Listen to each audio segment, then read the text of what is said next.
Oh, wala.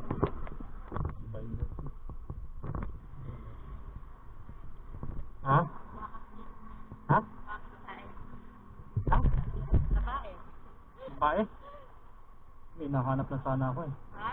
May hinahanap lang ako. Sino? Tropa ko dito. Ano yan?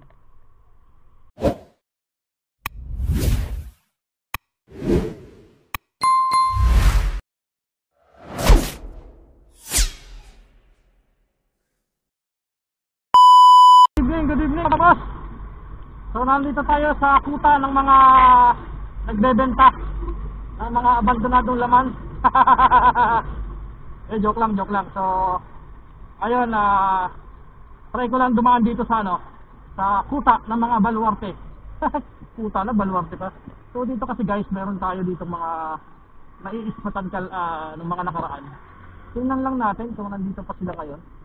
Kasi parang wala eh. Oh. Ano kaya? Bakit kaya? Dahil umuulan. Okay. Dito tayo sa kabila. May China Bank ba? Lagpas na pala ako. Sige. Alright. Dito tayo. Kamay.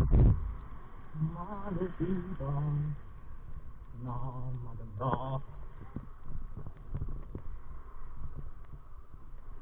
Okay. So guys, may isa doon sa may kanto na medyo sumisipsip sa atin ngayon. Tingnan lang natin kung siya nga yung isa sa ating hinahanap ngayong gabi. Alright. Wala.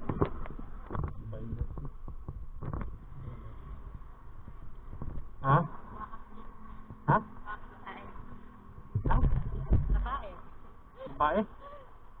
May hinahanap lang sana ako eh. Ha? May hinahanap lang ako. Sino? Tropa ko dito. Ano yan? Sinong babae? Meron ba dito? Meron ba dito? Magkano? 500. Saan yun? Redfield? Oo. Meron dyan. San Pedro, Redfield. 500? Maliit pa dyan. Meron din namang ordinary doon sa yung banda. Tapat ng Macdo. Wala bang ano? Wala bang mga ano dito, mga minor, medyo bata-bata? Mahirap yun. Bakit? Bawal yun sila dito. Pinagagalitan ng mga... Hindi naman. Yes. Hindi nga. 500 na nga lang eh. Baka hindi. Tama na yung... Wala rin customer, market. Tama.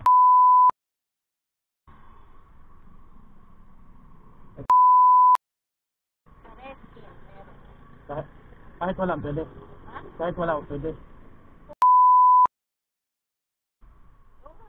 Bakit? Bakit? Pas. Naantay ko lang yung tropa ko eh. Pagkano? Pagbalik. Dito ro, isang ba yung China Bank? Ha? Isang ba yung China Bank? Ay, hindi ko alam. Meron dito, Metro Bank. Sige. Saan ba yung sinasabi mo? San Pedro, Redfield. Dito lang. Ayan lang dyan. Sagad yung 500? Oo. Kasi sila magbabay sa kwarto. Magkano? 300. Pero wala na mga minor dito. Ha? Wala na mga minor dito. Wala nga. Bakit? Bawal sila dito, pinapaalis ng pulis. Pero dati meron. Oo. Sige, wait lang, babalik ako ha.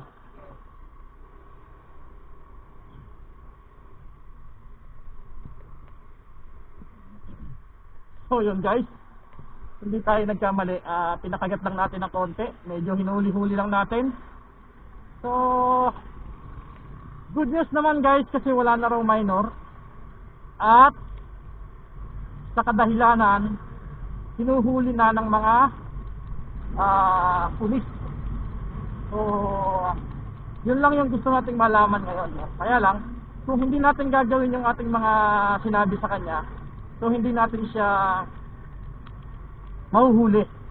Hindi natin siya makukuha na ng statement. Diba? Kasi nung mga nakaraan guys, medyo hindi na lang ako nag-video nung mga nakaraan, medyo naglaylo ako kasi nga may mga may message sa atin na medyo delikado nga daw. Delikado dahil nakukuhanan ko ng video yung mga ibang bugaw dyan. Alright, so ngayon naisip ko lang guys na dumaan ngayong gabi, pero hindi ko naman talaga tendency na talagang kuhanan sila or i-video. Gusto ko lang ma-clear doon sa ating mga nakakapanood, lalo na yung ating mga previous na videos na in-upload, na wala na pong mga minor. Sabi nung ating kausap ngayon, kung narinig nyo naman wala nang minor dahil hinuhuli ng mga pulis. Alright, so sana totoong wala nang mga minor na nagtatambay o binubugaw sa lugar na yan. Ang pinapangamba ko kasi mga bossing, kaya hindi tayo medyo naniniwala pa rin, dahil nga pwedeng yung bugaw lang yung nag-aalok, then yung minor saka na lang isi-serve kapag nakapag-deal na sila. Ganyan yung kalakaran dyan sa lugar na yan. Kaya kahit sinabi niya na wala ng minor, although wala talaga akong nakita na ibang kabataan doon maliban sa kanya at saka doon sa isa na mayroong kausap, siguro client po niya yun. So yun, at itong kausap ko ngayon, naalok niya ako ng babae, sabi niya sa halagang 500 pesos. Alright, so ganyan ang kalakaran. So hindi natin sila masisisi, sabi nga ng ilan, dahil sa hirap ng buhay, no? So totoo naman na talagang medyo mahirap ang buhay, lalo na sa panahon ngayon, pamahal ng bilihin, lalo na yung bigas, yung pangunahing bilihin natin. Kaya hindi natin masisisi kung yung ilan sa kanila ay nagagawa nilang magbenta ng aliw. Alright, so hindi ko kinuha ang video na to or ipinost tong video na to para maging content dito sa ating channel. Gusto ko lang i-share dahil natutuwa ako na wala nang mga minor doon sa lugar na yon.